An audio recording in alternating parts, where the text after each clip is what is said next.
So Mount Grace Land Conservation Trust has been serving our 23-town region since 1986.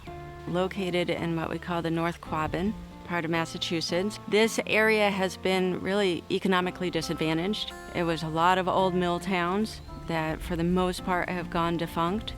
Growing up here, I thought I couldn't wait to get the heck out of here, but it's actually been enormously and surprisingly rewarding to be in this community and to do this type of work. It's really about building community, bringing people together around the shared love of the land, and making conservation happen. Over the last few years, Mount Grace has undertaken a journey to explore the organization's work using an equity-oriented lens.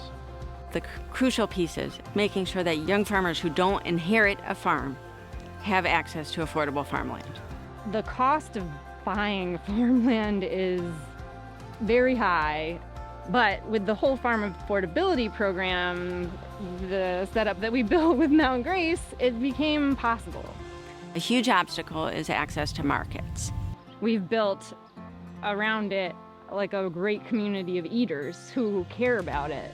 Mount Grace partnered with Quabbin Harvest Market, our local co-op market, bought them a building so that they could have access to an affordable space for small farms to sell their product. For a lot of our small farms, that's their only market. It's how they stay afloat. And Mount Grace is viewed by fellow land trusts as a leader and a mentor when it comes to collaborating with local tribes.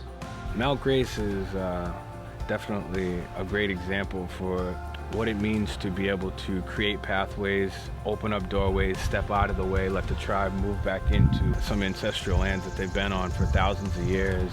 We created a cultural use agreement thinking about how does indigenous cultural knowledge impact simply the way we think about land. Making connections to, one, bring our peoples back together, and two, bring the land back into balance is really key when it comes to the next generations.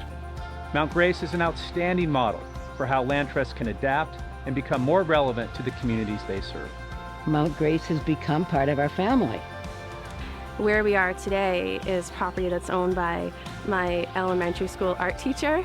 They suddenly looked at this 300 acres and said, I've got a bigger classroom! Wow! And we built miles of trails. There's the Storybook Trail, there's the Flatlanders Loop, there's the Learning Loop. Their stewardship philosophy, it's all about getting kids on the land. Hopefully the children will grow up, conserve a piece of land, and they need to understand that what we do have for land needs to be treasured. There always has to be the next person learning with what you're doing. The land can be part of the community forever. The trust that people put in you as an agent of a land trust, I mean, that's a really big deal. It's about those connections and that shared commitment, and it's a lot of fun.